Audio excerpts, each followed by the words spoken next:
Yes. Oke. Anda pakai ini ya? Oke.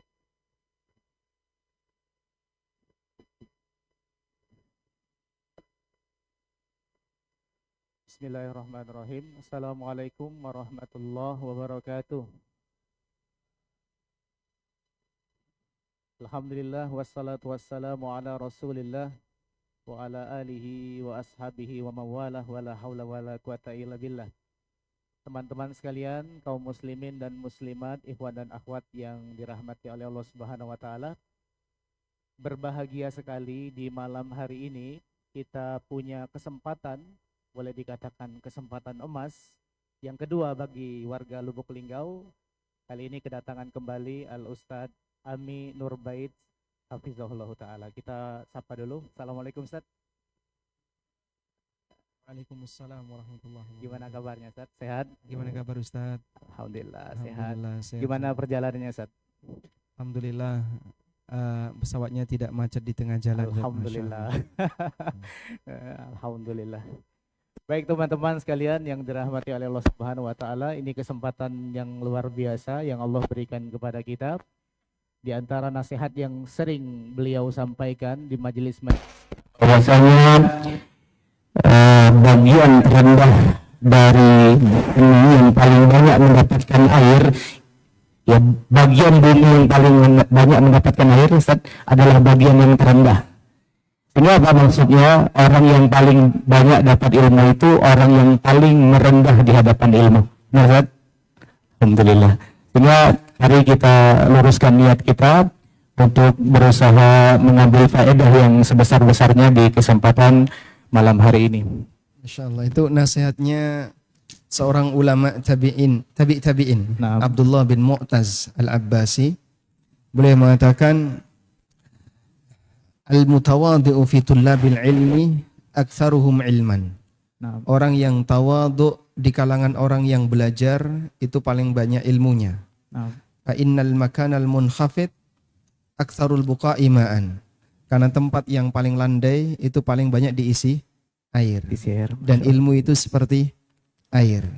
Nah, Maka kata Imam Ahmad ketika beliau menyampaikan sebuah pernyataan, talabul ilmi la ya'diluhu syai'un liman sahhat niyatuhu. Belajar ilmu agama itu amalan yang tidak ada tandingannya bagi orang yang niatnya lurus. Lalu beliau ditanya, wa masihatun niyah, apa yang dimaksud dengan niat yang lurus itu? Kata beliau, at-tawadu'u lil ilmi wa raf'ul jahli an nafsihi wa an ghairi. Tawadhu' terhadap ilmu dan punya keinginan untuk menghilangkan kebodohan dari dirinya dan dari orang lain. Nah, bentuk tawadhu' terhadap ilmu adalah ketika seorang hamba di hadapan ilmu dia siap untuk menerima. Siap menerima kebenaran, siap menerima apa yang akan dia dengar, siap untuk menerima walaupun bisa jadi bertentangan dengan kepribadian dan kebiasaan dirinya sehari-hari. Maka kalau kita ingin menjadi seorang pembelajar yang sukses, kata kuncinya apa? Tawadhu. tawadhu, masya Allah. Ada banyak orang yang kadang nonton video ya, tapi maksud dia maksud jahat.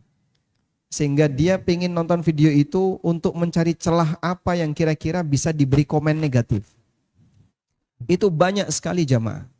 Apalagi kalau dalam dunia online, orang di dunia online itu kan nggak kelihatan mukanya. Sehingga dia makin berani untuk menyampaikan sesuatu. Makanya kalau di depan begini, mungkin dia nggak berani berkata kasar. Tapi kalau sudah komen YouTube, di ANB banyak sekali. Komen-komen di YouTube, komen di Instagram, yang kadang isinya isi yang kasar. Dan memang ada sebagian di antara mereka yang kadang sengaja nge-share video dari para asatidzah Ahlussunnah, entah dari Ustadz Syafiq, Ustadz Firanda, Ustadz Yazid, atau asatidzah yang lainnya. Tujuannya bukan untuk tujuan menyebarkan kebaikan, tapi tujuannya tujuan jahat. Nah, Memang punya niat untuk misalnya nyinyir ya, atau memberikan komen negatif kepada video-video itu. Orang semacam ini mustahil dapat ilmu. nah, Karena dia sombong dulu terhadap ilmu. Niatnya bukan dalam rangka untuk tawadhu di hadapan ilmu, tapi niatnya dalam rangka untuk merendahkan dan menghina para ulama. Nah, ini menarik Ustadz. Kita tahu latar belakang Ustadz ini dulu anak teknik Ustaz. Anak teknik kimia, betul Ustaz? Salah Ustaz. Oh, salah. Sok tahuan berarti. Saya teknik fisika. Oh, teknik fisika. Teknik fisika tapi ternyata kok tertarik belajar agama ini bagaimana ceritanya, Ustaz? Semua orang punya peluang yang sama Ustaz. Oh, nah. Jadi ilmu itu kan tidak ada istilah saling bertentangan ya. Nah. Kecuali ilmu sihir dengan ilmu Islam itu mungkin. Nah. Yang saya pelajari bukan ilmu sihir. Yang saya pelajari ilmu umum, dan orang belajar di bidang ilmu mubah tidak akan membuat hatinya jadi kotor sehingga sulit untuk ditembus dengan ilmu agama. Latar belakang Bapak Ibu tidak seperti yang dialami oleh para sahabat. Sahabat itu dulunya belajar kesyirikan. Bahkan di antara mereka belajar perdukunan. Dan ada di jadi antara pelaku. mereka yang Langsung jadi pelakunya, Ustaz. betul sekali menyelami masa jahiliyah yang panjang. Nah. Begitu dapat hidayah Islam, subhanallah, mereka justru jadi pahlawan-pahlawan dalam agama ini. Sehingga sebenarnya kondisi manusia, hati ini ada di tangan Allah. Orang bisa berbalik dari yang awalnya hitam jadi putih bersih, yang awalnya mungkin coklat jadi putih, dan seterusnya. Tergantung dari hidayah yang diberikan oleh Allah Subhanahu wa taala kepadanya. Nah, Ustaz. Tadi latar belakangnya teknik fisika, berarti orang pinter. Jadi wajar kalau bahas masalah waris. Yang ilmu waris ini notabene adalah ilmu yang berat, punya hitung-hitungan dan harus jago matematika. Jadi kira-kira kalau kita memandangnya seperti itu gimana, Ustaz? Kayaknya kesimpulan itu perlu diluruskan ya. Oh, duh salah lagi. Jadi nggak semua yang bersinggungan dengan teknik fisika terus disebut orang pinter, Ustaz. Ya. Karena saya nggak bisa meramal. Nah. Jadi saya bukan orang pintar. Taib. Insya Allah Allah Subhanahu wa taala memberikan kemudahan bagi siapapun yang mau serius untuk belajar agamanya. Allah berfirman, "Walaqad yassarnal Qur'ana lidzikri fahal min muddakir." Sungguh saya telah memberikan kemudahan bagi Al-Qur'an lidzikri, untuk diambil peringatan. Fahal min muddakir, tinggal apakah kamu mau mengambil peringatan atau tidak. Maka kata kuncinya adalah Anda mau belajar atau tidak. Bagi mereka yang mau belajar, insya Allah akan dimudahkan oleh Allah Subhanahu wa taala.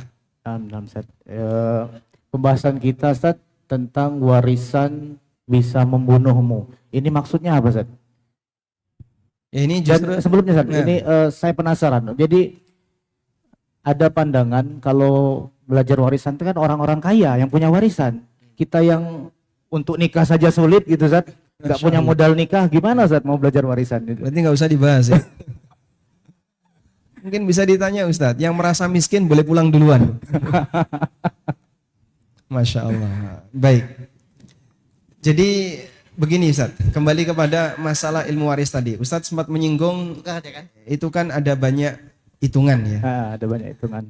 Kalau saya sendiri melihat di sebelah Ustaz kan ada buku, coba Ustaz mungkin bisa diambil salah satu. Buku pengantar ilmu waris ya.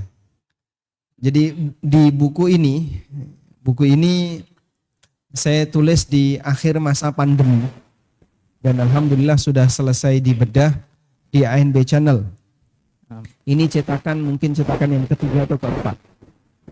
Jadi waktu saya menulis buku ini, awalnya saya merasa dalam warisan itu banyak perhitungan.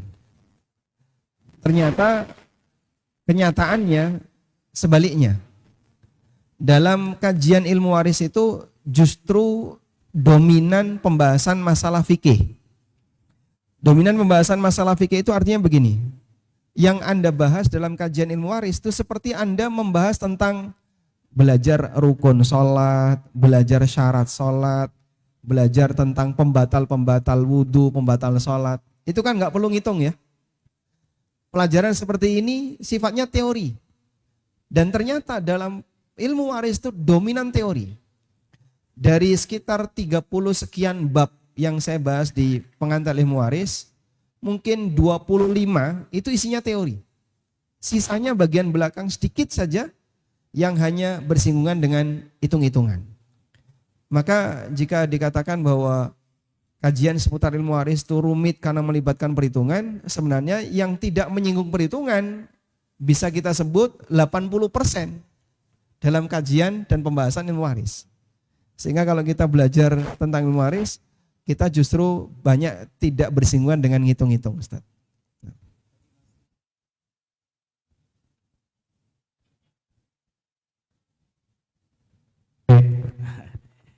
Tadi belum dibahas kata-kata membunuh. Ya, kalau ditanya kenapa judul kajian malam ini kelihatan nggak di depan ini, Pak? Apa? Warisan membunuhmu. Oh, nggak ada ya, nggak ada. Kadang hidup, kadang mati, Ustaz. Cek. Tolong diperbaiki. Atau mungkin kalau saya diam, Ustadz baru diizinkan bicara. Oh, boleh, boleh, Ustaz. Kita gantian ya. Ya. Warisan membunuh seperti rokok, Ustaz. Rokok membunuhmu. Ya. Ada orang bilang seperti ini. Banyak kiai yang merokok. Ya. Artinya dia itu pinter baca tulisan Arab tapi nggak bisa baca tulisan di bungkus rokok. Padahal tulisannya jelas sekali ya, rokok membunuhmu. Kembali ke sini. Apa sih yang dimaksud warisan membunuhmu? Jadi maksud dari tema ini adalah ingin memberikan peringatan kepada masyarakat bahwa jangan sampai ketika kita mengambil hak waris kita justru menimbulkan masalah yang berkepanjangan. Masalah berkepanjangan itu bisa bentuknya terjadi perpecahan dalam keluarga, kemudian putus silaturahmi, bisa juga bentuknya mengambil hak orang lain, bahkan sampai pada titik pembunuhan. Dan banyak kasus di mana disebabkan karena warisan hingga orang itu hilang nyawa. Di Indonesia cerita seperti ini mungkin sangat banyak dan sudah sering kita dengar. Sehingga kedewasaan manusia yang demikian rendah sampai warisan itu menjadi sebab orang melakukan kedoliman sangat besar sampai pada titik pembunuhan. Saya punya seorang kawan di Jogja yang beliau ini nikah dengan seorang akhwat, ibu-ibu janda. Terus beliau cerita, mantan suaminya istri saya ini, dia itu korban pembunuhan. Loh kok bisa? Dia dipukul sama adiknya. Dipukul pakai kayu atau apa itu sampai terjadi pendarahan di otak gara-gara rebutan warisan. Sehingga dengan sebab rebutan warisan sampai bisa menyebabkan putus silaturahmi, terjadinya pembunuhan, dan itu kan konsekuensinya jauh lebih panjang. Mungkin tidak selesai di dunia, akan nyambung sampai akhirat. Nah, kita ingin menyadarkan kepada masyarakat jangan sampai warisan menjadi sebab terjadinya seperti ini. Tapi kan ada yang berpikir seperti ini, Ustaz. Jadi kan ini kan harta saya, uang bapak saya. Dan Nabi juga bilang, antum a'lamu bi umuri dunyakum. Nah ini gimana, Ustaz? Jadi biar kami atur sendiri, gimana, Ustaz? Baik. Coba perhatikan kalimat tadi, antum a'lamu bi amri dunyakum. Hadis riwayat Muslim. Nabi SAW mensabdakan, kalian lebih ngerti tentang urusan dunia kalian. Beliau tidak bersabda, kalian lebih ngerti tentang hukum urusan dunia kalian. Sama atau beda Bapak Ibu? Beda. Urusan dunia dengan hukum urusan dunia itu sama atau beda Pak? Beda. Kalau kita bicara hukum, siapa yang lebih paham? Allah dan Rasulnya. Rasulullah SAW. Tapi kalau kita bicara urusan dunia itu seperti ini.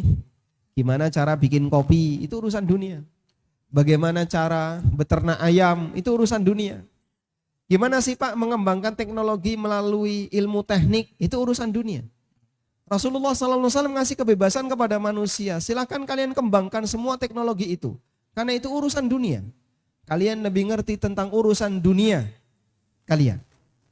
Tapi kalau bicara hukum urusan dunia, Rasulullah SAW yang paling paham. Karena beliaulah orang yang mendapatkan wahyu.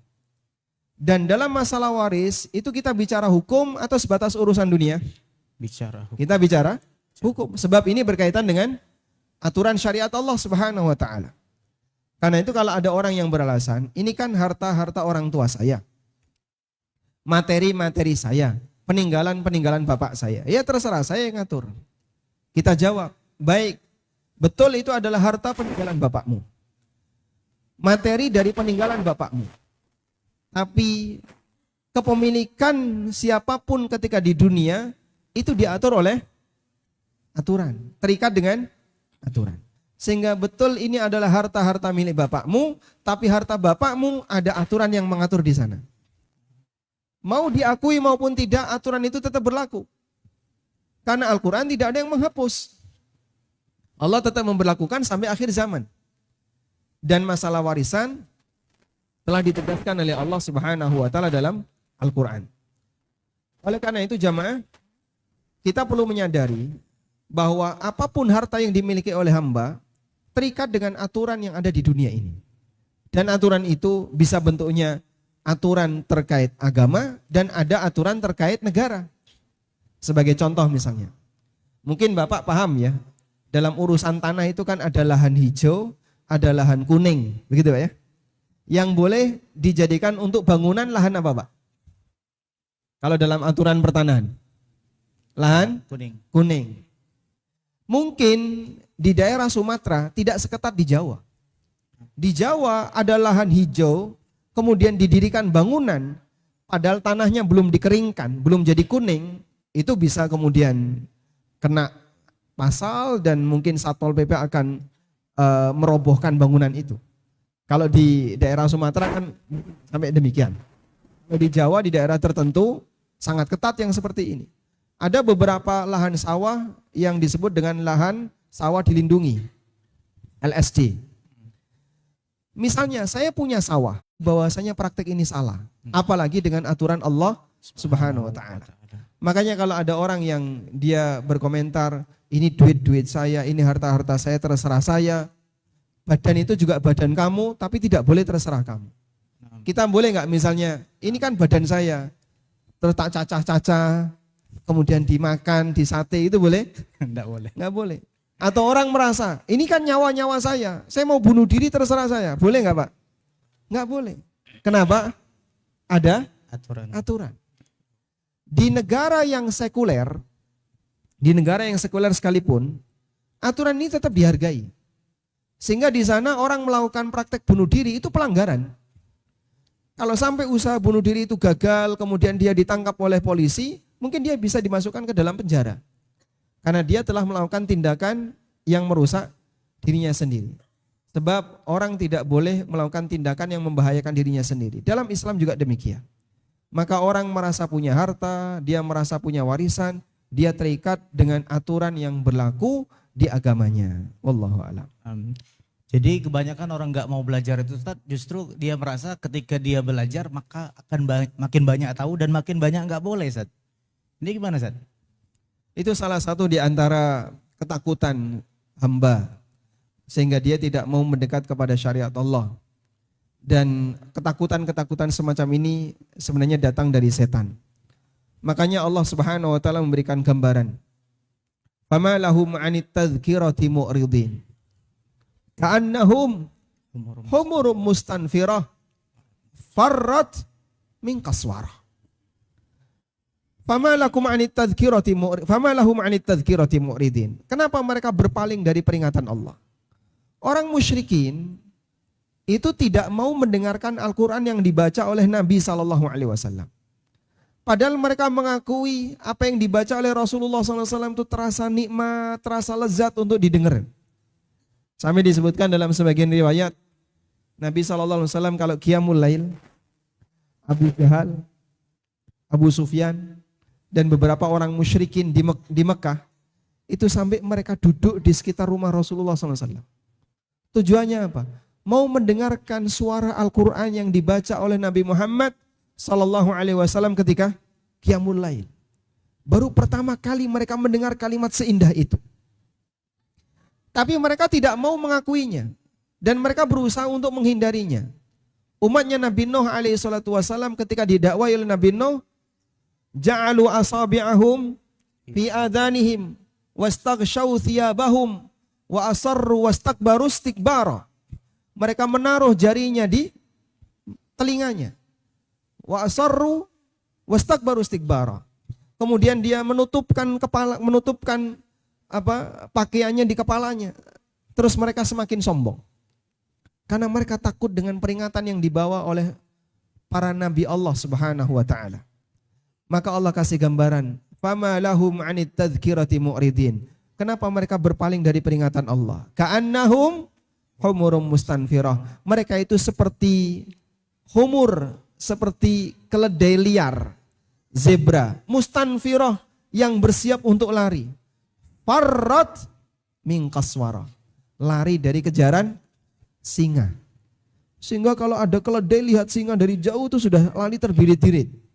Gambaran yang diberikan oleh Allah Ta'ala bagi mereka yang takut untuk mendekat ke kajian, tidak mau untuk mendengarkan tausiah karena takut nanti saya kalau ikut seperti ini akan semakin banyak yang dilarang, seperti keledai yang lari dari singa. Nah, Masya Allah. Baik kaum muslimin dan muslimat yang dirahmati oleh Allah Subhanahu wa taala, sebagai informasi kita nanti pas azan, kita azan sebentar langsung kita lanjutkan. Dan mohon bantuannya untuk saya bertanya kepada Ustadz, silakan ditulis pertanyaan, mungkin ada hal-hal yang ingin antum tanyakan, silakan. Baik Ustadz, jadi kembali ke masalah warisan, seberapa berharganya harta warisan Ustadz, Islam memandangnya Ustadz? Seberapa berharga harta warisan Ustadz? Seberapa berharganya harta warisan? Naam. Berharga sekali Ustaz. Berharga sekali. Makanya rebutan. Oh begitu.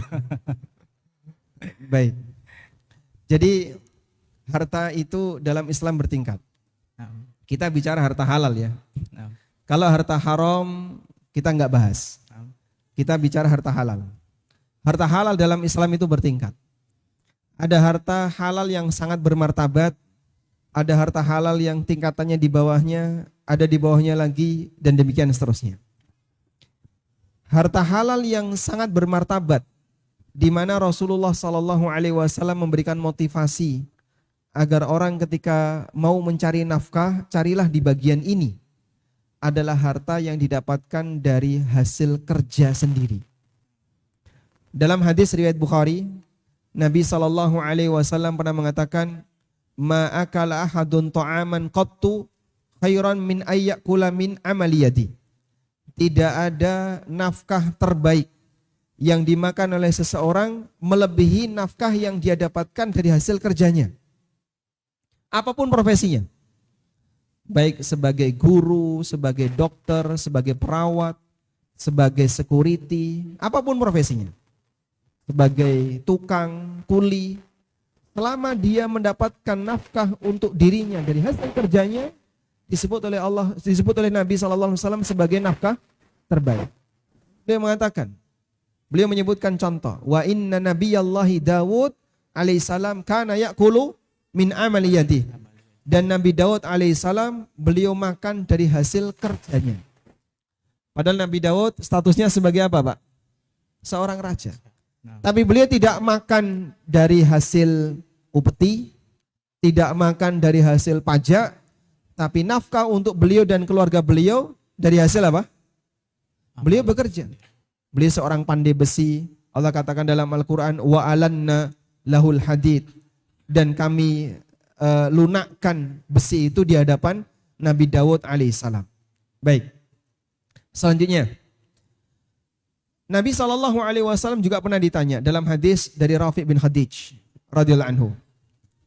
Ada seseorang yang bertanya kepada Rasulullah SAW, ya Rasulullah, ayyul kasbi atyab. Ya Rasulullah, pendapatan apakah yang paling thayyib? Thayyib itu artinya apa? Baik. Berarti bang thayyib itu cah bagus. Bang baik. Cah bagus artinya. Cah bagus. Pendapatan apakah yang paling thayyib? Lalu Rasulullah SAW mengatakan, amalur rajul biyadihi wa kullu bai'in mabrur. Pendapatan yang paling baik adalah hasil kerja seseorang dan keuntungan dari jual beli yang mabrur. Nabi SAW menyebutkan dua hal. Baik, selanjutnya. Anda bisa lihat sekarang, warisan itu hasil kerja siapa, Pak? Warisan itu hasil kerja siapa? Hah? Mayit. Mayit. Bisa orang tua, bisa kakek, bisa saudara, bisa paman, atau siapapun yang meninggalkan warisan. Sehingga warisan itu bukan kerja ahli waris. Maka posisi ahli waris mendapatkan harta warisan adalah statusnya harta nemu, bukan dari hasil kerja dia. Maka tidak masuk kategori harta yang dimotivasi oleh Rasulullah Sallallahu Alaihi Wasallam. Karena itulah Rasulullah Sallallahu Alaihi Wasallam tidak memberikan motivasi kepada umatnya untuk mengejar warisan. Maka para nabi Allah jadikan semuanya nol warisan. Fa innal anbiya lam yuwarrithu dinaron wala dirhama wa innama warathul ilma. Para nabi tidak meninggalkan warisan dinar maupun dirham, tidak meninggalkan warisan uang, tidak meninggalkan warisan harta, namun mereka meninggalkan warisan apa? Ilmu. Sehingga andaikan warisan itu sesuatu yang mulia, maka tentu manusia yang paling kaya warisan adalah orang yang paling mulia. Tapi kenyataannya sebaliknya. Allah Subhanahu wa taala menjadikan semua nabi nol warisan harta. Bagaimana dengan Nabi Sulaiman alaihissalam yang mendapatkan warisan dari Daud? Allah berfirman dalam Al-Quran, wa waritha Sulaimanu Daud. Sulaiman mendapatkan warisan dari Daud. Para ahli tafsir menegaskan bahwa yang dimaksud dengan warisan yang ditinggalkan oleh Nabi Daud kepada Sulaiman itu bukan warisan harta, tapi warisan ilmu dan kerajaan. Sehingga kerajaannya Daud alaihissalam turun kepada Sulaiman. Meskipun Daud punya anak yang lain, tapi yang melanjutkan kerajaannya adalah anaknya Sulaiman. Sebagaimana yang kita kenal dalam masyarakat kita, ketika ada seorang raja yang punya beberapa anak laki-laki, tidak semuanya jadi raja, tapi salah satu anak menggantikan bapaknya. Nah, Ya baik. Ustadz, jadi warisan ini kan dibagi setelah meninggal dunia. Dan ketika kita sholat jenazah itu di antara bacaan di takbir keempat itu kita membaca di situ ada lafaz wala taftinna ba'dahu. Jadi dari sini akan-akan kematian orang ini bisa menimbulkan fitnah. Mungkin kalau dikaitkan dengan masalah warisan gimana, Ustaz? baik. Jadi sholat jenazah berapa rakaat, Pak? Sholat jenazah berapa rakaat? Hah? Kok gini maksudnya begini? Gak ada? Gak ada rakaatnya. Kenapa? Tidak ada? Tidak ada rukuknya. Baik. 4 takbir. Takbir pertama baca Al-Fatihah. Takbir yang kedua salawat. Takbir yang ketiga doa untuk jenazah. Takbir keempat salam. Dan ada yang menganjurkan baca doa seperti beberapa ulama Syafi'iyah, di antaranya An-Nawawi. Nah, di takbir yang keempat kita berdoa Allahumma la tahrimna ajrahu wala taftinna ba'dahu. Apa makna wala taftinna ba'dahu? Wala taftinna ba'dahu artinya adalah, ya Allah, jangan engkau timbulkan fitnah. Jangan engkau timbulkan fitnah ba'dahu, pasca meninggalnya orang ini. Anda berikan penekanan pada doa ini, Pak. Karena dalam banyak kasus, awalnya di sebuah keluarga nyaman. Istrinya solehah, anak-anaknya soleh dan solehah. Semuanya baik, kehidupannya bagus. Begitu bapaknya meninggal, istrinya sudah mulai melenceng. Yang awalnya pakai jilbab, mulai lepas jilbab, sampai akhirnya pindah pergaulan. Anaknya juga seperti itu. Bahkan di antara mereka yang ada yang rebutan warisan sampai berantem, pecah keluarga ini hanya dengan meninggalnya satu orang. Maka saat orang ini masih hidup, keluarga nyaman. Begitu satu orang ini meninggal, keluarganya berantakan. Terjadilah fitnah besar di keluarga itu. Dengan sebab satu orang yang meninggal. Maka kita berdoa kepada Allah Ta'ala dengan penuh perenungan. Saat Anda mensolati jenazah, minta kepada Allah, wala taftinna ba'dahu.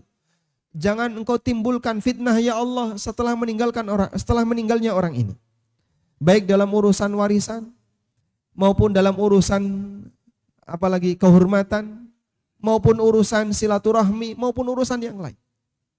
Karena ada banyak keluarga yang semakin hancur, semakin enggak karuan persaudaraannya disebabkan meninggalnya satu orang. Sehingga kita minta kepada Allah agar keluarga ini tetap dijaga dengan baik. Dan bahkan tidak hanya keluarga, sampai pada skup yang lebih luas, masyarakat. Di masyarakat A ini ketika Pak Kiai masih hidup, masyarakatnya semuanya tertib. Sholat 5 waktu terjaga, masyarakatnya meninggalkan maksiat, praktek judi nggak berani masuk, minuman keras nggak berani masuk. Begitu kiainya meninggal, satu demi satu maksiat menyusup ke dalam. Akhirnya satu kampung tadi jadi kampung yang isinya maksiat. Hilang wibawa kampung itu dengan meninggalnya satu orang yang berwibawa. Dan sering itu terjadi. Sehingga satu kampung jadi wibawanya hilang karena ditinggal oleh tokoh masyarakatnya. Bisa jadi jamaah dalam kegiatan yang kita lakukan, sepanjang Anda masih didampingi oleh para asatidzah, didampingi oleh para guru yang mengajarkan ilmu agama, kondisi masyarakat akan tetap dalam keadaan baik. Begitu satu demi satu Allah wafatkan, masyarakat ditinggal oleh tausiah, pengajian, majelis ilmu dan seterusnya, akhirnya mereka goyang. Sampai akhirnya kemudian menjauh dari syariat Allah Ta'ala. Karena itulah benar apa yang dikatakan oleh Imam Hasan Al-Basri rahimahullah. Laulal ulama lakanan nas kal bahaim. Andaikan bukan karena ulama, tentu manusia akan jadi seperti binatang. Sehingga saat Anda nyolati jenazah, yang jenazah itu misalnya tokoh masyarakat, jenazah itu adalah orang yang punya banyak pengaruh, dakwahnya bagus, memberikan kebaikan bagi umat, minta kepada Allah, wala taftinna ba'dahu. Ya Allah, jangan sampai engkau timbulkan fitnah setelah yang bersangkutan meninggal. Wallahu a'lam. Nah, Ustaz. Jadi ketika orang meninggal memungkinkan ada potensi fitnah. Satu yang menarik, Ustaz. Saya pernah dengar sebuah hadis di mana sang mayit kemudian diazab gara-gara tangisan orang yang ditinggalkan. Apakah ini ada kaitannya dengan warisan, Ustaz? Contoh kaitannya gimana, Ustaz? Di mana ketika mayit itu meninggal, kemudian keluarganya pun menangisi, meratapi. Atau keluarganya rebutan warisan. Naam. Apakah mayit juga disiksa? Naam, Ustaz. Masya Kira-kira demikian. Baik. Ada sebuah hadis riwayat Bukhari Muslim. Rasulullah sallallahu alaihi wasallam pernah bersabda, "Innal mayyita la yu'adzabu bi buka'il hayyi alaih." Sesungguhnya mayit itu disiksa, dihukum, yu'adzab bi buka'il hayyi, disebabkan tangisan orang yang hidup, alaihi, yang menangisi dirinya. Sesungguhnya mayit itu diazab disebabkan tangisan orang yang hidup yang menangisi dirinya. Lalu apakah ada kaitannya dengan warisan? Pertama begini, para ulama berbeda pendapat dalam perbedaan yang cukup panjang berkaitan dengan pemahaman terhadap hadis ini. Apa sih makna yang tepat untuk hadis ini? Sebagian sahabat itu menolak kebenaran hadis ini. Di antaranya siapa? Aisyah radhiyallahu anha. Sehingga kata Aisyah, hadis ini enggak sahih, tidak valid dari Nabi SAW. Karena beliau bukan perawi hadis ini. Jadi Aisyah tidak mendengar langsung dari Nabi SAW, tapi beliau mendengar dari sahabat yang lain. Saat Aisyah mendengar hadis ini beliau tolak. Enggak benar. Kenapa? Karena bertentangan dengan prinsip yang diajarkan dalam Al-Quran. Alla taziru waziratun wizra ukhra. Seseorang tidak menanggung dosa orang lain. Yang nangis itu yang mana, Pak? Yang hidup. Tapi kenapa yang disiksa yang sudah mati? Ini kan dosa yang hidup. Kenapa yang dapat hukuman? Yang mati. Padahal kesalahan-kesalahan yang hidup. Itulah yang kemudian oleh Aisyah radhiyallahu anha, beliau mengatakan ini enggak benar karena bertentangan dengan ayat Al-Quran, alla taziru waziratun wizra ukhra. Baik. Namun pendapat yang lebih tepat adalah hadis ini valid, sahih sampai Nabi SAW dan hadisnya riwayat Bukhari Muslim. Karena Aisyah tidak mendengar langsung dari Nabi SAW, maka beliau meragukan jangan-jangan sahabat ini keliru dalam menyampaikan sabda dari Rasulullah SAW. Selanjutnya, kalau hadis ini valid dari Nabi SAW, lalu apa makna mayit disiksa disebabkan karena tangisan orang yang hidup? Sebagian ulama memberikan penjelasan seperti ini. Pertama, mayit ini disiksa karena tangisan orang yang hidup, sebab orang yang hidup ini, atau sebab si mayit ini waktu masih hidup, dia pernah berwasiat. Nanti kalau aku mati, tolong kamu ratapi aku. Dia pernah berwasiat. Lalu dijalankan oleh yang hidup tadi. Maka saat yang hidup ini menjalankan ratapan itu, sebenarnya pesan siapa? Mayit. Maka dia disiksa. Karena orang yang hidup ini menjalankan pesan mayit yang salah. Nah, kita bisa kasih kesimpulan, apa sih kaitannya dengan masalah warisan? Kalau sampai ada orang tua yang berwasiat berkaitan dengan masalah pembagian warisan yang bertentangan dengan aturan Al-Quran, kemudian dilaksanakan oleh anak-anaknya, maka bisa jadi orang tua turut mendapatkan dosanya. Misalnya, orang tua berpesan, aku wasiatkan kepada seluruh anakku agar seluruh warisan hartaku dibagi rata. Anak laki dan perempuan sama, 1:1, tidak boleh ada yang beda. Wasiat ini bertentangan dengan isi Quran enggak? Ya atau tidak? Apa dalilnya? Apa dalilnya? Laki-laki dapat 2 bagian dari wanita. Apa dalilnya?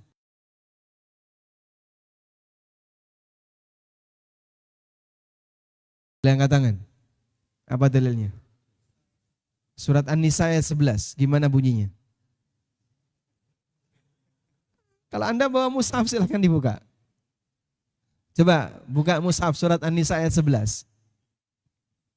Ada yang bisa baca? Atau Anda duluan silakan. Ya, MC, silakan. Cek. Nah, Tafadhal. fadhal. An-Nisa ayat 11. Yusi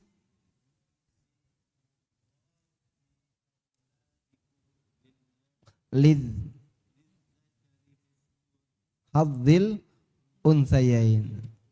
Masya Allah, dapat hadiah. Masya Allah. Alhamdulillah. Alhamdulillah. Beli yang duluan ya. Coba lihat ya di An-Nisa ayat 11. Lihat terjemahannya. Yusikumullahu fi auladikum lidzakari mithlu hadzil unthayain. Apa artinya di situ? Allah mewasiatkan kepada kalian untuk anak laki-laki dapat jatah 2 kali anak perempuan. Betul seperti itu? Baik, kalimatnya apa di situ? Allah mewasiatkan. Paham ya? Baik. Ini ada wasiat orang tua. Ini ada wasiat Allah. Anda mau pilih yang mana? Wasiat Allah. Ya ayyuhal mu'minun, Anda mau pilih yang mana? Ini ada wasiat orang tua, ini ada wasiat Allah. Wahai orang mukmin, Anda mau pilih yang mana? Ya?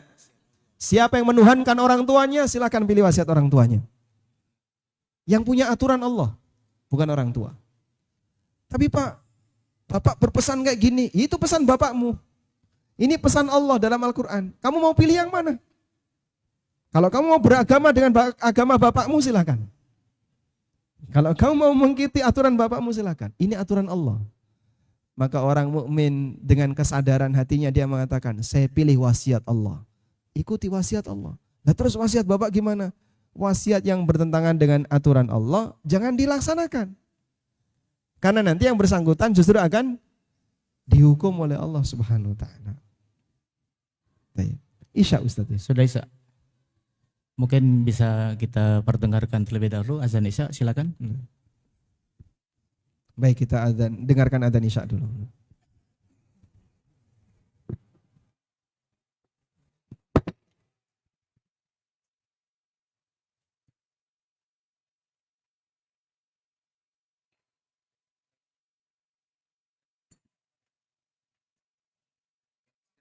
Sudah enggak ada jam.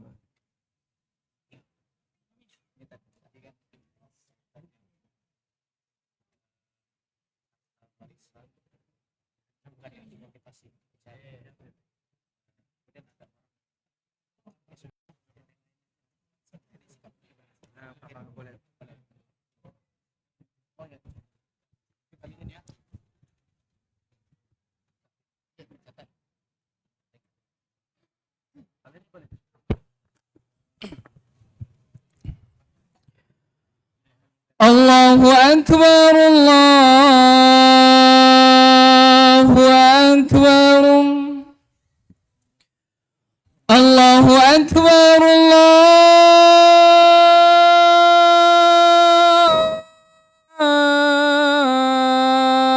Allahu Akbar. Ashhadu an la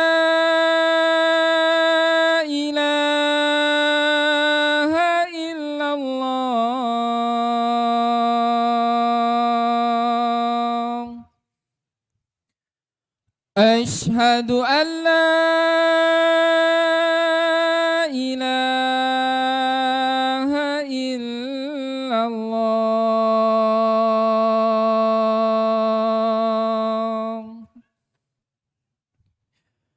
أشهد أن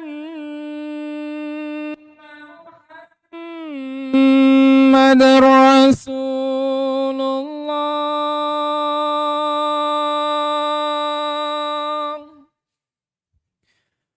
أشهد أن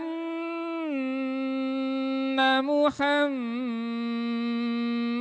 رسول الله حي على الصلاة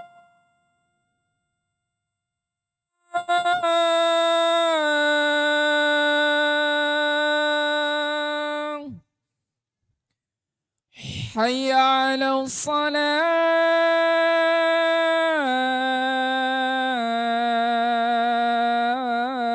الصلاة حي على الفلاح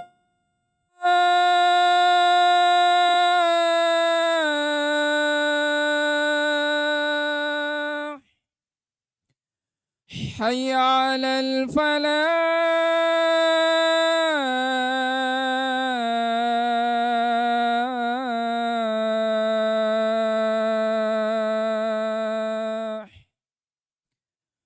الله أكبر الله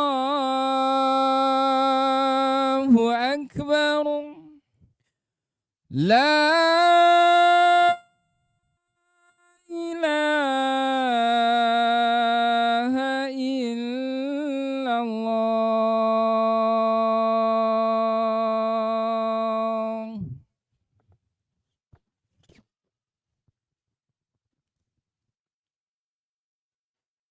Baik. Bismillah, alhamdulillah, wassalatu wassalamu ala rasulillah. Baik, kita lanjutkan.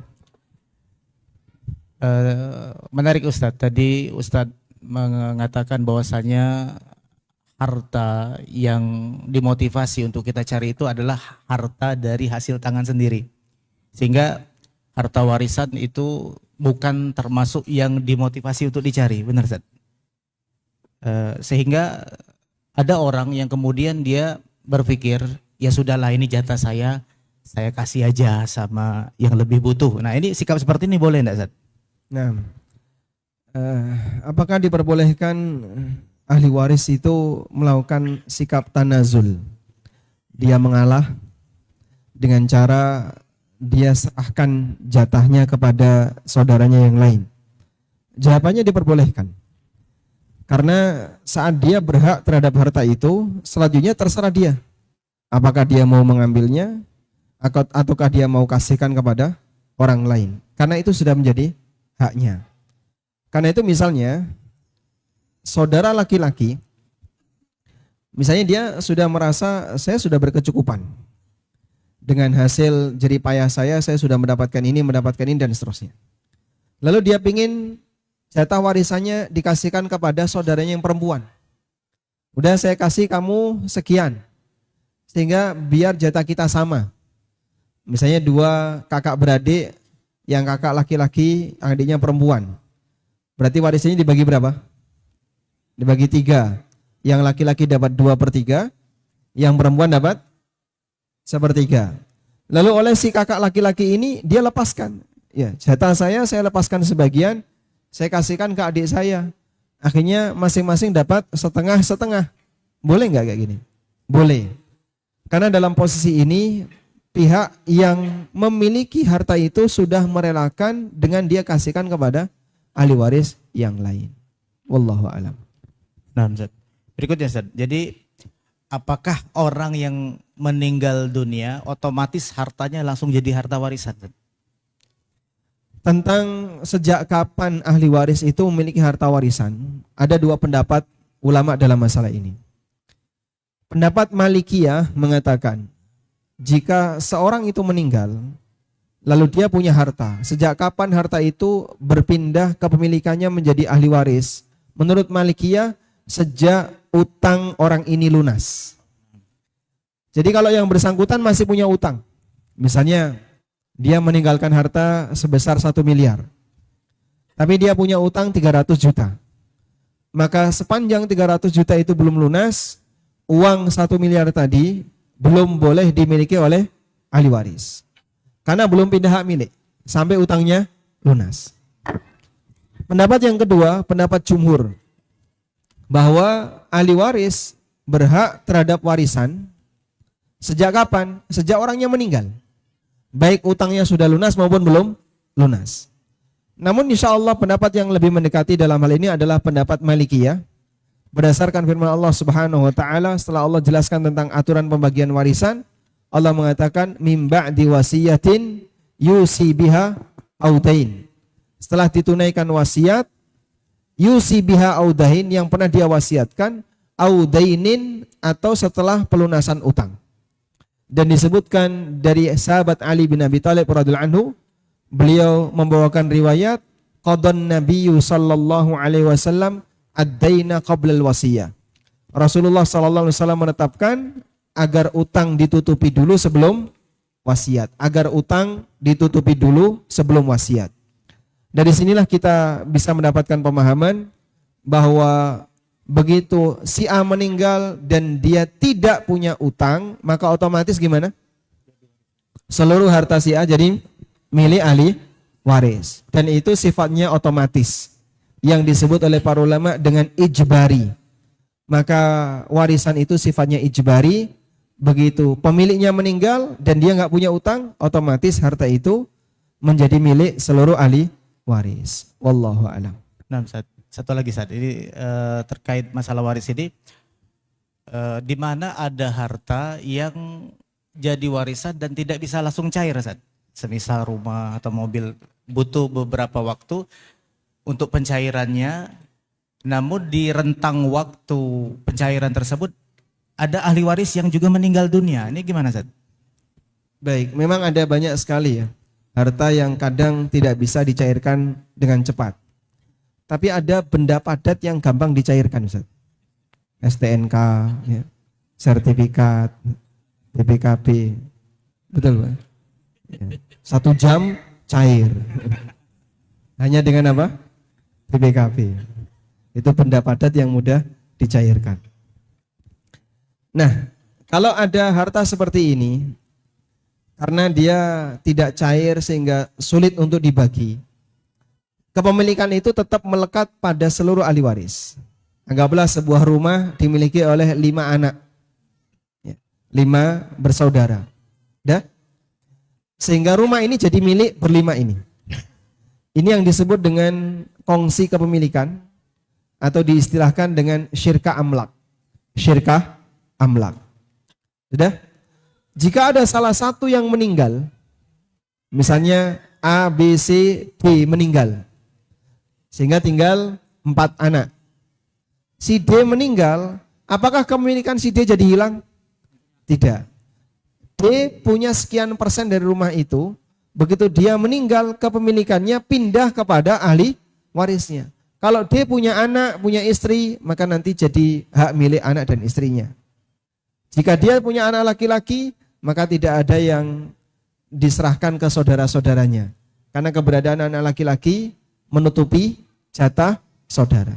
Dan demikian seterusnya. Sehingga dengan meninggalnya pemilik, maka harta itu yang menjadi warisan ahli waris orang yang meninggal ini. Wallahu a'lam. Baik Ustaz, sekarang kita masuk ke pertanyaan yang sudah sampai di meja kita. Kajian kita sudah berapa jam ini? Kita sampai jam 8 Ustaz. Jadi tadi sudah berapa jam berlangsung? Sudah 1 jam. Sudah 1 jam tanpa ngitung. Oh nah, betul. Itu bukti kalau warisan sebenarnya nggak ada hitungan. Oh nah. Warisan ngitung tuh cuma bagian dikit aja ya. Kita kan ngitungnya cuma sedikit saja ya. Makanya orang yang takut belajar warisan karena ada hitungan, ini takut sebelum berperang. Karena dominan dalam masalah warisan itu tidak melibatkan hitungan. Nah. Baik, pertanyaan pertama Ustaz. Ini sengaja kami letakkan di awal karena sesuai dengan kondisi kami pribadi. Maksudnya jika seorang meninggalkan harta warisan tetapi anaknya perempuan semua. Ya, Abul Banat. Ya. Anak kami perempuan semua Ustaz. Masya Allah, barakallahu fiik. Bagaimana pembagiannya Ustadz? Apakah dibagi rata atau dibagikan kepada selain anak-anaknya? Karena anaknya perempuan semua. Karena ada katanya kalau anaknya perempuan semua, harta warisan harus dibagikan kepada saudara laki-laki si mayit sebelum dibagikan kepada anak-anaknya. Baik. Ketika anaknya semuanya perempuan, berapa anaknya ini Ustaz?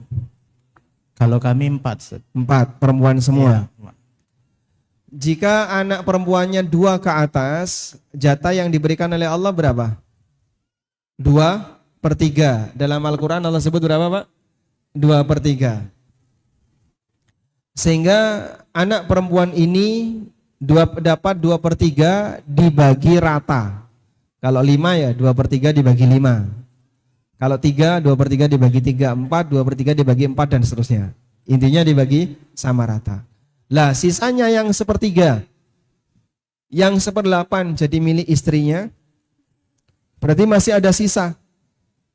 Sisanya nanti kena siapa? Saudaranya. Ada orang tua? Kalau ada orang tua, maka orang tua jika ada bapak, nanti sisanya kena bapak. Ibu dikasih 1/6, sisanya untuk bapak. Tapi kalau misalnya ahli warisnya istri, 4 anak, dan 1 saudara laki-laki. Istri dapat 1/8, 4 anak dapat 2/3, sisanya dikasihkan ke saudara yang laki-laki. Begitu. Nah, Ustaz. Baik, Ustaz. Jazakallah khairan. Berikutnya pertanyaannya, Assalamualaikum Ustaz. Waalaikumsalam. Anak bungsu dari 2 bersaudara. Di atas anak seorang kakak perempuan. Izin menerangkan terlebih dahulu Ustaz. Masya Allah. Awal 2020 ibu kandung Ana meninggal dunia. Desember 2023 ayah kandung Ana meninggal dunia. Maret 2024 kakak perempuan Ana meninggal dunia. Februari 2024 tepat 1 bulan sebelum kakak Ana meninggal, kami sempat berdiskusi terkait warisan. Harta ayah berupa rumah plus isi, mobil 1 unit, 2 bidang tanah. Kami bersepakat bahwa kakak mengikhlaskan rumah plus mobil kepada Ana karena beliau telah memiliki 2 harta ini bersama suaminya. Kakak Ana persilahkan, sisanya berupa tanah untuk dibagikan sesuai hukum 2/1. Pertanyaan, terkait rumah kan ada isinya. Ana lupa pernyataan kakak Ana terkait isinya. Apakah diikhlaskan ikut dibagi? Bagaimana menyikapi hal ini karena lupa? 2. tanah, bagaimana cara membaginya ketika tanah tersebut terjual sedang kakak telah tiada dan kakak memiliki satu orang anak perempuan kandung kelas 3 SD. Bisa Masya tangkap, Allah. Ustaz? Panjang sekali itu. Silakan dihitung. Ini kalau pakai seperti ini harusnya ada papan tulis yang bisa kita gunakan untuk ngitung ya. Mungkin begini saja Ustadz. Dari 4 sesi kajian di Lubuk Linggau, ada 1 sesi tanya jawab ya. Nah, ini bisa diletakkan di akhir. Ustaz. Nanti bisa kita bawa ke forum itu. Insya Allah akan disediakan panitia. Saya bawa iPad seperti biasa di kajian bersama NB Channel. Anda bisa lihat nanti di tayangan oret-oretan ngitungnya. Nah, Ustaz, Karena kalau kayak gini, saya bicara mereka membayangkan di awang-awang, ya.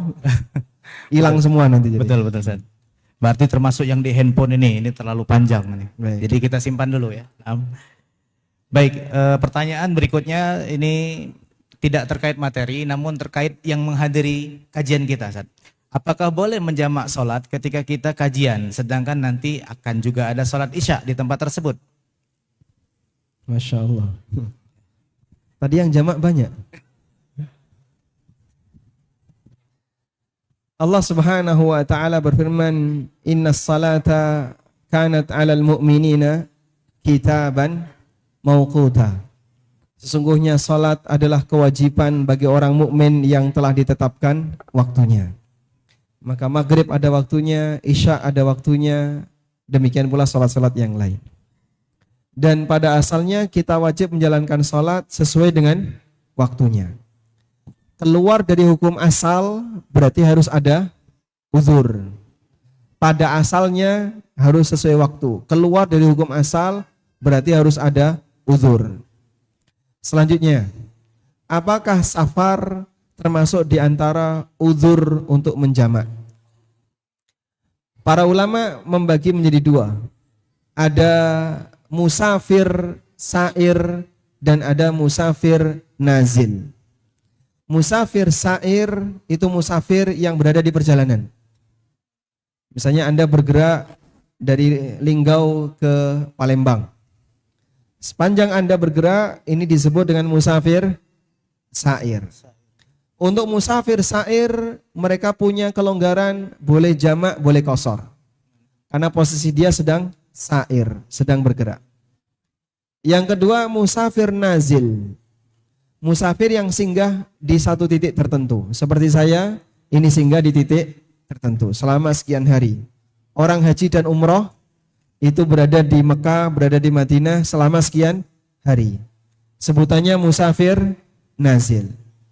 Nah, untuk musafir nazil, apakah boleh jamak? Jawabannya tergantung kebutuhan. Tergantung kebutuhan. Kalau dia butuh jamak, boleh untuk jamak. Misalnya, saya butuh istirahat lebih panjang karena saya kecapean.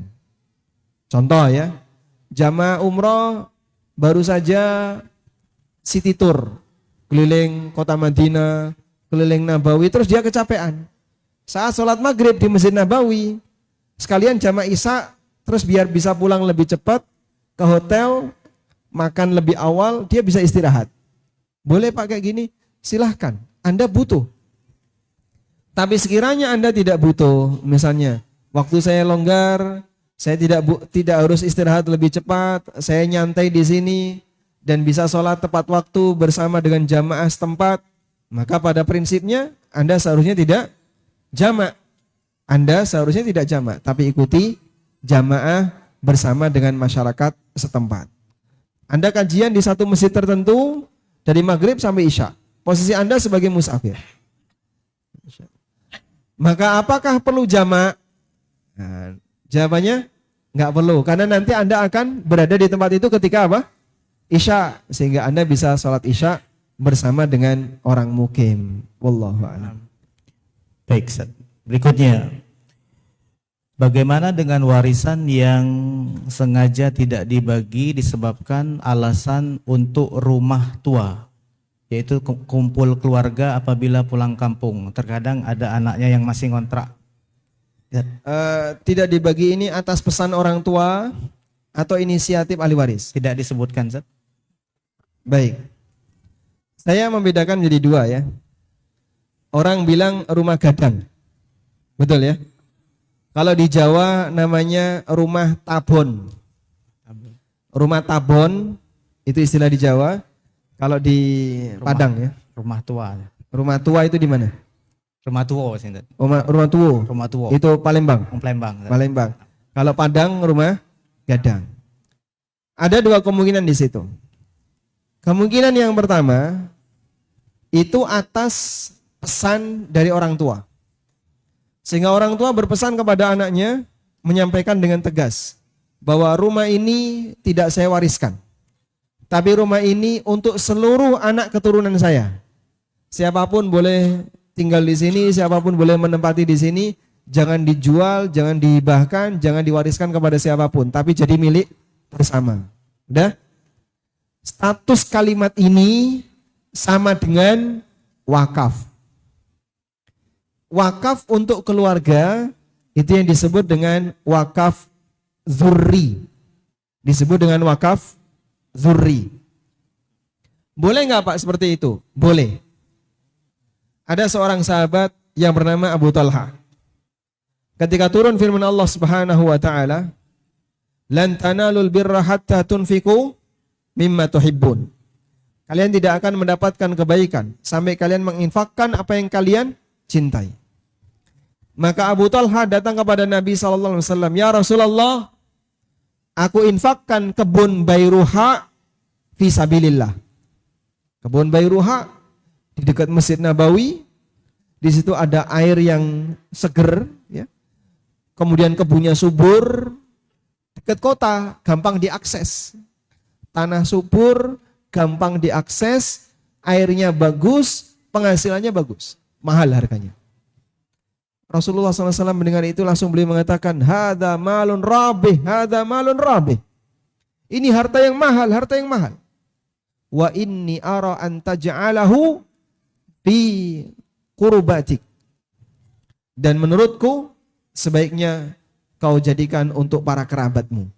Sehingga oleh Abu Talha diwakafkan untuk kerabatnya. Itu yang dimaksud dengan wakaf apa tadi? Zurri.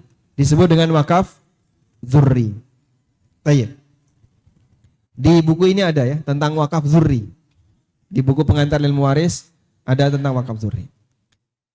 Ini yang pertama. Kemungkinan yang kedua, orang tua tidak pernah punya pesan seperti itu.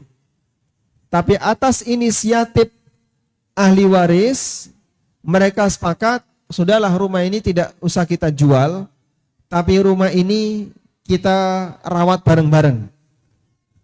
Boleh nggak seperti ini Pak? Boleh.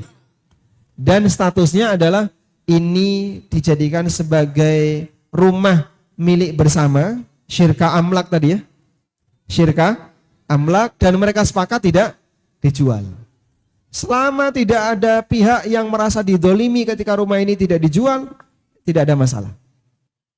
Sehingga sepanjang mereka sepakat untuk mempertahankan fisik rumah tersebut agar tidak dijual, hukumnya diperbolehkan dan sah-sah saja. Wallahu a'lam. Jazakallahu khairan.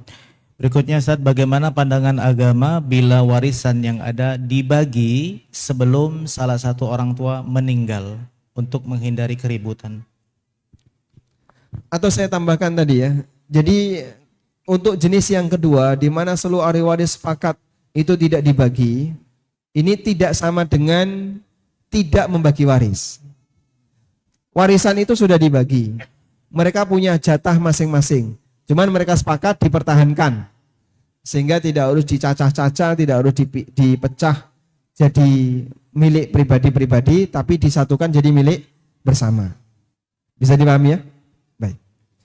Selanjutnya pertanyaan yang tadi disampaikan. Apa hukumnya membagi waris sebelum orang tua meninggal? Tidak ada istilah warisan kalau pemiliknya masih hidup. Karena yang namanya warisan itu terjadi kapan? Hah? Meninggal. Ketika pemiliknya sudah meninggal. Tapi kalau pemiliknya masih hidup, apa yang mau diwariskan? Pemiliknya masih hidup. Sebab definisi warisan adalah harta yang ditinggalkan oleh mayit. Dia belum mati. maka tidak ada istilah membagi waris sebelum mati. Dan nggak mungkin membagi waris sebelum mati. Tayyib, meskipun ada beberapa kasus yang terjadi di masyarakat. Kasus yang pertama, dia membagi waris sebelum mati dalam arti dia menjelaskan kepada seluruh anggota keluarganya tentang bagaimana cara membagi waris yang benar untuk ditunaikan setelah bapaknya mati. Misal ya, si A mengumpulkan para istrinya dan para anaknya. Istrinya berapa? Banyak, parah. Dia kumpulkan istrinya dan anak-anaknya. Sudah? Lalu si A ngundang Ustadz. Ustadz, tolong datang ke rumah, jelaskan kepada kami tentang bagaimana cara bagi waris yang benar. Ustadznya datang, disediakan papan tulis, di hadapannya ada anak-anaknya.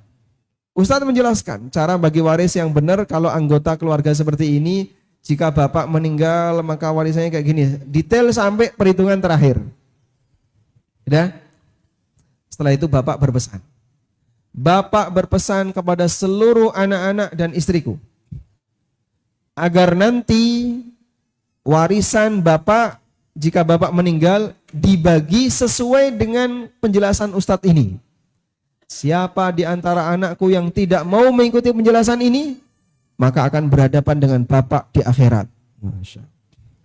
Nah, itu tidak berani si anak. Yang seperti ini boleh? Boleh. Bahkan mungkin kami anjurkan, apabila bapak melihat nampaknya ada potensi kurang baik terjadi pada sebagian anak. Ini kayaknya anak saya kok ada yang paling serakah, ingin merebut, ingin menguasai. Maka orang tua sebagai bentuk tanggung jawab moral, sebelum itu terjadi kumpulin seluruh anaknya. Kasih ceramah, kasih nasihat, undang ustadz, biar mereka ngikuti aturan yang berlaku. Insya Allah lebih kuat. Karena ada pesan dari orang tuanya. Yang kedua, bentuk membagikan harta sebelum mati dalam arti ngasih harta tapi gantung. Misalnya si bapak ngumpulin anak-anaknya. Kamu saya kasih ini, kamu saya kasih ini, kamu saya kasih ini, kamu saya kasih ini. Sudah? Sekarang tanah bapak sudah habis. Semuanya sudah saya kasihkan ke kalian. Dan baru akan bapak serahkan sertifikatnya setelah bapak mati. Ya? Sehingga sertifikatnya masih dipegang. Kalian silahkan memiliki setelah bapak mati. Kalau seperti ini gimana Pak? Statusnya wasiat. Karena digantungkan dengan kematian. Pemberian yang digantungkan dengan kematian namanya wasiat. Dan wasiat untuk ahli waris tidak berlaku. Wasiat untuk ahli waris tidak berlaku. Sabda Nabi SAW, ala la wasiyata liwarid. Tidak boleh ada wasiat untuk ahli waris. Udah? Sering terjadi pemicu sengketa. Orang tua didatangi oleh anak pertama. Lalu dia bilang, anak pertama datang bawa hadiah, bawa kue. Senang dia. Lalu dia bilang, besok kalau bapak mati, rumah ini jadi milikmu. Anak kedua datang, bawa rokok. Nah, bapaknya senang. Terus dia bilang, besok kalau bapak mati, rumah ini jadi milikmu. Anak ketiga datang mejeti bapaknya. Senang. Besok kalau bapak mati, rumah ini jadi milikmu. Masya Allah. Bapaknya mati. Tiga anak ini semuanya punya pernyataan yang sama. Dulu waktu bapak masih hidup pernah bilang, rumah ini jadi milik saya. Loh, bapak juga ngomong kayak gitu. Bapak juga ngomong kayak gitu. Akhirnya apa? Ribut. Berantemlah tiga anak ini. Kenapa anak ini berantem? Gara-gara sang bapak yang bodoh, yang tidak bisa jaga lisan. Ketika emosinya sedang tidak stabil, seneng banget ngomong ngawur. Akhirnya dia ngomong seperti itu. Dan itu yang menjadi penyebab sengketa di antara anaknya. Coba kalau dia diem, gak bakalan terjadi seperti ini. Makanya Nah, posisi bapak ini dia sebagai pemicu sengketa dan pemicu permusuhan di antara anak-anaknya. Kalau saya menjumpai kayak gini, saya selalu mengatakan batalkan semua wasiat itu udah. Karena wasiat untuk ahli waris tidak berlaku. Sehingga ada yang bilang, "Tapi Pak, dulu Bapak pernah bilang tanah ini jadi milik saya. Bapak juga pernah bilang yang itu jadi milik kakak saya yang ini." Itu ngerepoti perhitungan. Waktu beliau bilang apakah sudah diserahkan? Belum, ya sudah. Cara yang paling gampang, coret semuanya. Karena wasiat untuk ahli waris tidak berlaku. Sehingga kita mulai dari nol, selanjutnya mari kita hitung sesuai aturan warisan. Dan jadilah orang yang bijak dalam memiliki harta. Serahkan kepada aturan Allah berkaitan dengan masalah warisan kamu, tidak perlu ikut campur, sehingga ikuti Al-Quran yang sudah diberlakukan dalam agama ini. Begitu ya. Yang ketiga, orang tua membagi seluruh hartanya saat beliau masih hidup kepada anak-anaknya dan diserahkan 100%. Ini uang punya kamu, ini emas punya kamu, ini punya kamu. Dan masing-masing menerima, diserahkan. Tanah ini punya kamu, ini sertifikatnya. Ini sawah ini punya kamu, ini sertifikatnya. Masing-masing menerima. Kalau seperti ini gimana, Pak? Jika masing-masing menerima, maka statusnya hibah. Tapi hibah ada syaratnya. Wajib sama rata. Dan sudah diserahkan kepada yang bersangkutan. Tidak boleh ada selisih, karena hibah itu oleh Nabi SAW jika diberikan kepada anak, beliau mengatakan sawwi baina auladikum, samakan hibah untuk seluruh anak kalian. Namun syaratnya harus diserahkan sehingga tidak digantungkan dengan kematian. Wallahu a'lam. Bisa dipahami ya? Bisa bedakan tiga tadi? Baik, yang satu sifatnya penjelasan, yang kedua wasiat, yang ketiga hibah. Wallahu a'lam. Baik Ustaz, berikutnya pertanyaan, kalau harta warisan anak-anak sepakat untuk tidak dibagi, yaitu warisan berupa perkebunan. Anak-anak sepakat mengelola perkebunan dan hasil perkebunan dibagi rata setiap panen. Bagaimana Ustaz?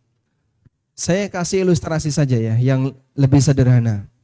A, B, C, D, iuran 100 juta.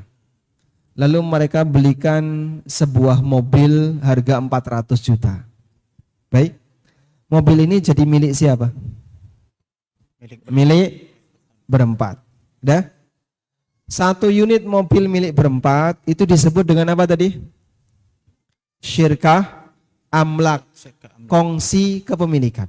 Disebut dengan kongsi kepemilikan. Baik, saya mau tanya. Dari satu unit mobil ini A punya berapa? A punya berapa? Seperempat. Kenapa? Karena saham dia seperempat, 25%. Sudah? Mereka sepakat mobil ini tidak akan dijual, tapi dikembangkan, disewakan, sehingga menghasilkan. Boleh enggak? Boleh enggak? Boleh, selama 4 orang ini sepakat. Ketika 4 orang ini sepakat, itu kan milik berempat. Sehingga terserah mereka. Dan ketika mereka sepakat tidak dijual, tidak dibagi, maka dipertahankan untuk menghasilkan. Nanti hasilnya dibagi berempat. Sesuai apa? Sesuai saham masing-masing. Sehingga andaikan sehari mobil ini bisa menghasilkan 1 juta. Maka A dapat 250, B dapat yang sama dan seterusnya. Paham ya? Baik. Misalnya 5 anak punya warisan berupa kebun sawit. Insyaallah. Di Jawa enggak ada, Pak. Kayak gini, Pak. Adanya di Sumatera. Emang Indonesia itu kaya ya. Di bawah minyak, di atas minyak. Insyaallah. Di muka juga minyak. Jadi pada posisi misalnya mereka sepakat. Udah, kita nggak usah bagi, kita miliki bersama, kita kelola bersama. Boleh nggak? Boleh, karena sudah jadi milik mereka. Nah, nanti ketika menghasilkan, maka hasil dibagi sesuai apa? Saham. Sesuai porsi warisan. Porsi warisan. Ya. Sehingga kalau misalnya 5 anak, 3 perempuan, 2 laki-laki. Berarti dibagi berapa? Dibagi berapa? 3 perempuan, 2 laki-laki. Dibagi 7. Hasilnya 7 miliar per bulan. Misalnya ya. Maka dibagi 7, nanti yang anak laki-laki dapat 2M, yang anak perempuan dapat 1M. 1M. Bisa dipahami insyaallah? Nah. Berikutnya Ustadz, tadi dikatakan mayit dihukum ketika berwasiat yang salah. Udah dilakukan sama ahli waris. Tapi bagaimana jika mayit berwasiat sesuai syariat tapi ahli waris melakukan kesalahan dalam menggunakan wasiat tersebut? Ahli waris melakukan kesalahan, tidak melaksanakan sesuai syariat. Tidak melaksanakan wasiat itu. Nah. Allah telah sebutkan dalam Al-Qur'an, "Faman baddalahu mim ba'di ma sami'ahu fa innama itsmuhu 'alal ladzina yubaddiluna." Barang siapa yang mengganti isi wasiat mim ba'di ma sami'ahu, setelah dia mendengarkan wasiat itu, fa innama itsmuhu 'alal ladzina yubaddiluna, maka yang nanggung dosa adalah orang yang menggantinya. Sehingga kalau orang tua sudah pernah berwasiat A, berwasiat B, berpesan A, berpesan B, tapi ada anaknya yang mengkhianati orang tuanya, maka yang berdosa siapa? Anak yang berkhianat. Wallahu a'lam. Ini pertanyaan menarik, Ustaz. Apakah benar harta warisan itu harta panas? Karena sering menyebabkan cekcok. Ya karena menyebabkan cekcok itulah jadi panas. Kalau harta warisan tidak menyebabkan cekcok, tapi malah menjadikan ahli waris daftar haji furoda, Masya Allah. Maka harta warisan ini harta yang menyejukkan. Saya ketemu salah satu jamaah, satu tenda di Mina. Beliau belum menikah, usianya mungkin sekitar 25 atau 26. Saya tanya, usahanya apa? Enggak ada. Lu kok bisa haji furoda? Warisan Ustaz. Masya Allah. Warisan. Tapi pengangguran. Dan beliau gunakan harta warisannya untuk haji furoda. Dalam posisi beliau belum menikah. Ini harta warisan yang panas atau dingin? Menyejukkan. Menyejukkan. Sehingga tergantung bagaimana cara orang menyikapi. Harta itu kan seperti pisau bermata dua. Bisa menyerang pemegangnya, bisa juga digunakan untuk memanfaatkan yang lain. Bagaimanakah yang bisa menggunakan pisau ini dengan benar? Pisau itu bermanfaat nggak, Pak? Bermanfaat. Tapi kalau nggak bisa, justru akan melukai dirinya. Demikian pula warisan, demikian pula harta yang lain. Makanya pintar-pintarlah dalam mengelola harta yang Allah berikan. Wallahu a'lam. Nah, Ustaz, berikutnya jika si mayit memiliki warisan tetapi tidak punya ahli waris, jadi warisannya untuk siapa? Ada ini? Ada kayak gitu. Enggak tahu. Enggak punya bapak, enggak punya ibu, enggak punya istri, enggak punya anak. Oh, nah. Gitu. Tidak punya paman, tidak punya bibi. Nol, enggak punya siapa-siapa. Ini Masya Allah. Ini pertanyaan salah, Zed. Pertanyaan salah jadi, Zed. Andaikan ada. Andaikan ada. Andaikan ada ya. Dia orang asing dari Jawa terdampar di Linggau. Terus kaya, tidak menikah. Orang tuanya di Jawa udah nggak tahu. Pokoknya keluarganya udah hilang semua udah. Dia lepas dari keluarganya. Ya. Lalu dia mati. Lalu harta ini jadi milik siapa? Pendapat yang lebih benar menjadi hak negara. Sehingga dikembalikan ke Baitul Mal, kas negara kaum muslimin. Maka nanti negara boleh menyita dan harta itu menjadi milik negara. Negara kemudian dipakai untuk apa? Bukan dipindah ke IKN, ya. Tapi digunakan untuk kemaslahatan kaum muslimin. Wallahu a'lam. Pertanyaan berikutnya, Ustaz. Ini tidak terkait materi. Orang tua yang sudah pakai pempes, apakah setiap wudhu ganti pempes? Dan boleh gak sholatnya di jamak? Baik, permasalahan yang terjadi pada orang yang punya kelainan organ ekskresi sehingga keluar terus cairan najis baik depan maupun belakang. Bagaimana cara sholatnya?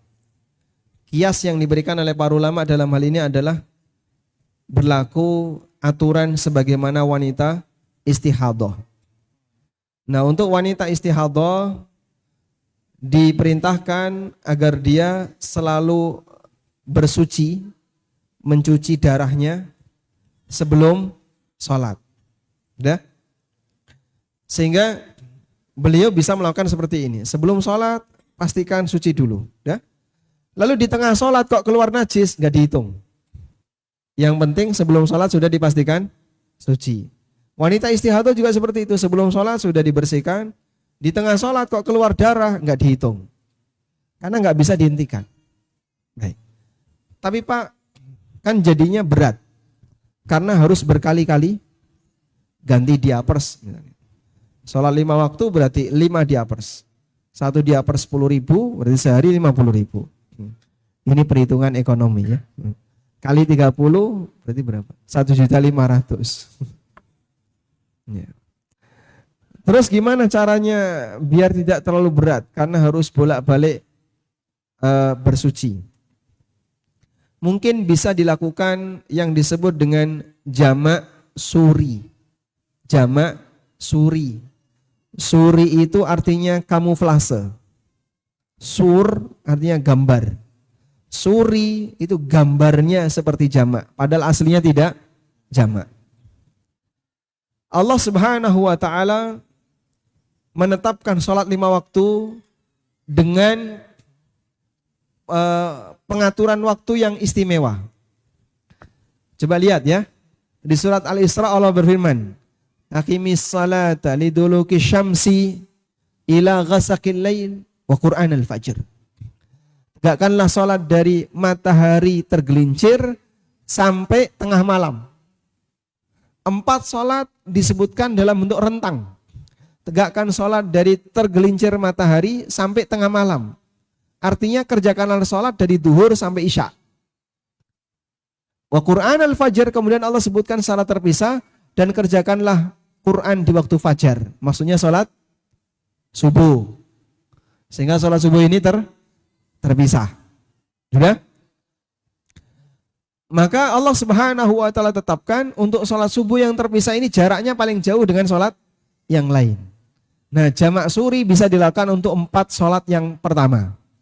Duhur diakhirkan di waktu duhur akhir, lalu selesai duhur, kemudian masuk asar. Misalnya, asar jam berapa? Jam 3. Maka dia persiapan sholat jam 3 kurang 15. Ya, dia ganti diapers, siap jam 3 kurang 10 sholat duhur. Di tengah sholat duhur ada yang keluar, biarkan. Selesai sholat duhur, masuk asar. Dia sholat asar. Sejatinya jamak atau tidak? Jamak atau tidak? Tidak. Kenapa? Karena masing-masing dikerjakan di waktunya. Duhur di waktu duhur, cuman diakhirkan. Asar di waktu asar, tapi diawalkan. Ya? Maghrib dengan isya juga seperti itu. Maghrib akhir, kemudian selesai, masuk isya. Sehingga yang bersangkutan cukup ganti diapers 3 kali. Lebih hemat. Hemat 20.000. Dengan demikian akan mengurangi tingkat masyaqqah, tingkat kesulitan yang terjadi pada beliau. Wallahu a'lam. Satu pertanyaan terakhir mungkin di kesempatan sesi malam hari ini. Ya Ustadz, gimana harta waris dari hasil riba? Ustadz? Harta waris dari hasil Riba. Ada keterangan yang pernah disampaikan oleh An-Nawawi rahimahullah, kalau nggak salah dalam kitab Raudhatul Talibin. Beliau menyampaikan seperti ini. Pertama, bagi ahli waris yang tidak tahu mengenai asal-usul harta orang tuanya, harta bapak itu dari mana, apakah dari halal atau dari haram, dia nggak tahu sama sekali. Maka ulama sepakat hartanya halal. Status warisan ini halal. Ya. Yang kedua, jika ahli waris tahu bahwa warisan yang dimiliki oleh bapaknya adalah harta haram, maka tidak boleh dia terima. Mereka beralasan, fa innal mauta la yutahhirul khabith wa la yuhillul haram. Kematian tidak bisa membuat najis jadi suci dan tidak bisa membuat sesuatu yang haram jadi halal. Saya ulang ya. Kematian tidak bisa mengubah sesuatu yang najis jadi suci dan tidak bisa mengubah sesuatu yang haram jadi halal. Sehingga walaupun pemiliknya mati, haram tetap haram. Maka ahli waris tidak boleh menerimanya. Lalu caranya gimana Pak? Disalurkan sebagaimana penyaluran harta haram pada umumnya. Untuk fasilitas umum, untuk misalnya diberikan kepada fakir miskin dan seterusnya. Jika dia tahu kalau itu adalah haram. Kalau campur gimana Pak? Lihat yang dominan. Jika dominan halal, maka hukum asalnya diperbolehkan. Wallahu a'lam. Baik Ustaz, mungkin di akhir kajian ini Ustaz bisa memberikan ikhtitam dan sekaligus kesimpulan dari apa yang telah disampaikan. Waduh Ustaz. Masya Allah. Kalau bukunya ini mau dipakai apa Ustaz? Oh ya, nah Ustaz, bisa untuk hadiah. Oh dia. Nah. Waduh Ustaz. Baik. Kita tanya ke jamaah ya, siap-siap ya. Siapa di antara bapak-bapak yang tidak memiliki warisan dari orang tuanya sama sekali? Masya Allah. Betul ya Pak? Masya Allah. Baik. Usia berapa Pak? Berapa? 60. Silahkan Bapak, dapat hadiah. Dia tidak dapat warisan. Oh Bapak. Masya Allah. Oh, Bapak. Justru yang sepuh-sepuh ini ya. Sebagai penyejuk hati. Karena nggak dapat warisan, saya kasih buku. Hah? Masya Allah, mohon maaf. Nggak termasuk warisan harta. Cukup. Ini satu buku, judulnya Umur yang Kedua. Umur yang kedua ya.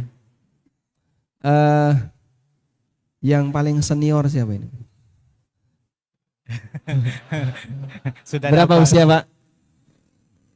76. Insyaallah. Ada yang di atas 76. Paling jauh Palembang. Nah, langsung dapat hadiah. Palembang usia 76. Insyaallah. Insyaallah. Ada lagi? Yang usia 70 ke atas, yang usia 70 ke atas. 70 ke atas, usia 70 ke atas.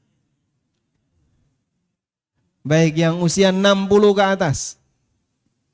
60 ke atas. Oh, ini. Berapa Pak usia? 64. Baik, dapat.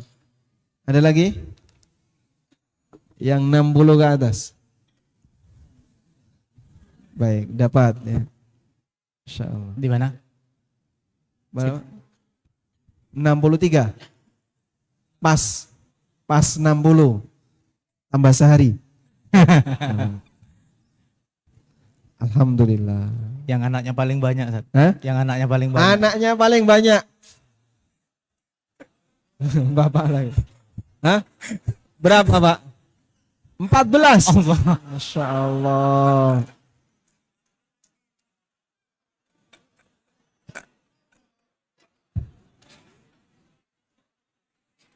Empat belas. 7 laki-laki, 7 perempuan. Bisa ke depan Bapak? Masya Allah.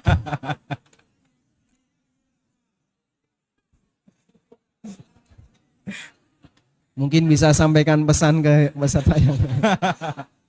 Bagaimana caranya biar bisa dapat banyak anak? Assalamualaikum warahmatullahi wabarakatuh. Alhamdulillah. Umur saya sekarang sudah masuk 76 tahun. mempunyai 1 orang istri dan 14 anak. 7 laki-laki dan 7 wanita. 1 istri. Enggak, di Palembang. Jadi kita Islam wajib untuk taat dan patuh pada Allah.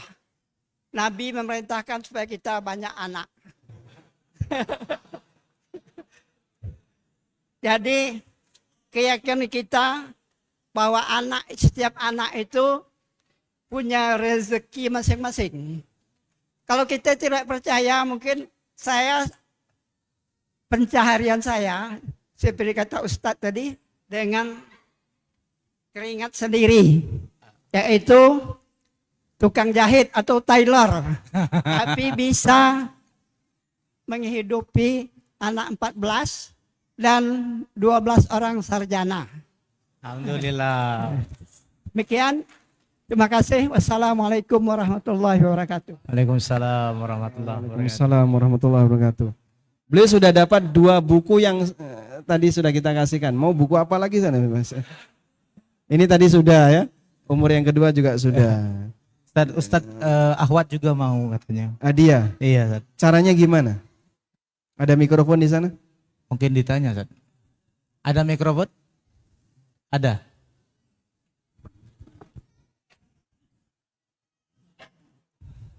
Ada. Ada. Ada.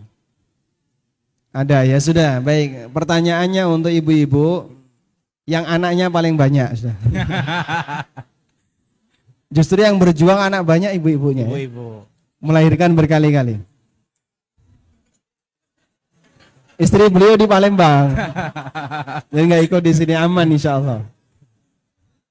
Istri beliau nggak ikut. Ibu-ibu yang anaknya paling banyak boleh angkat tangan.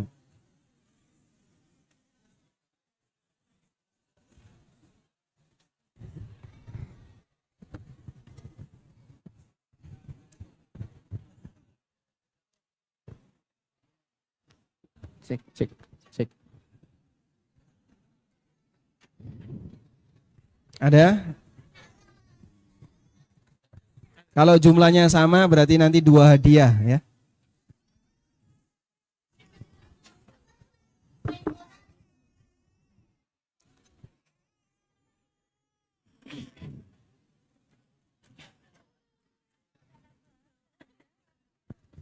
Yang istrinya lebih dari 1 belum, Ustaz? Hah? Yang istrinya lebih dari 1 belum?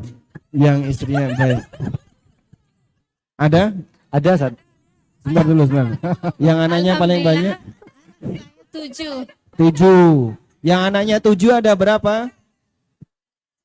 Ada lagi? 1.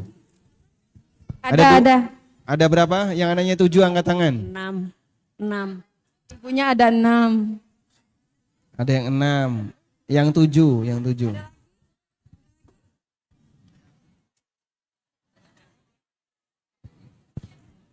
Baik, yang anaknya 7 dapat hadiah langsung ya. Buku pengantar ilmu waris. Sudah. Nah, ada berapa? Ada. 1. Sudah. Oh, sudah ada hadiah di situ. Baik, berikutnya ya, pertanyaan. Pertanyaan untuk bapak-bapak. Pertanyaan untuk bapak-bapak ya.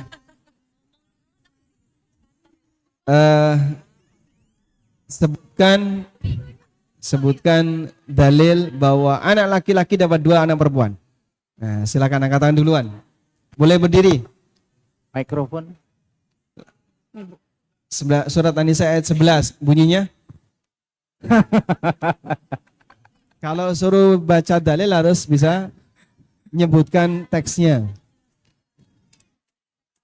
Nah, silakan. Tadi sudah ya. Ada?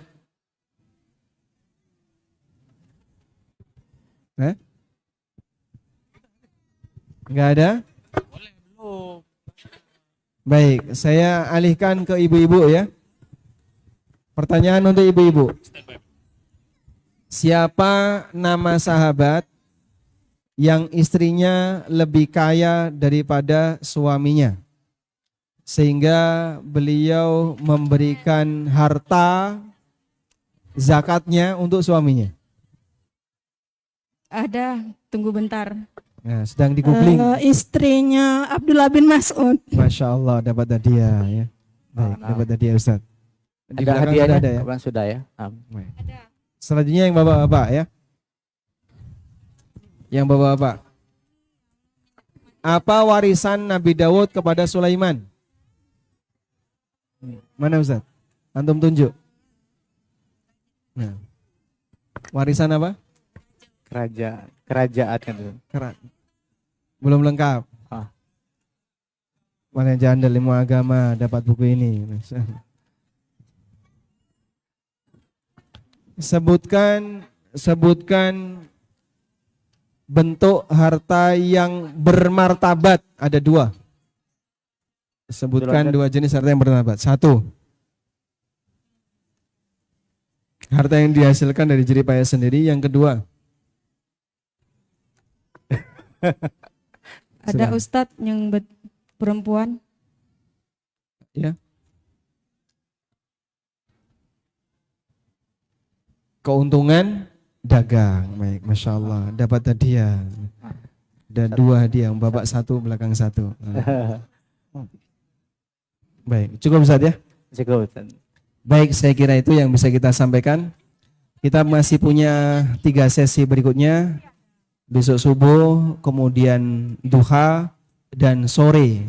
Nah, sore nanti mungkin kita akan gunakan papan tulis.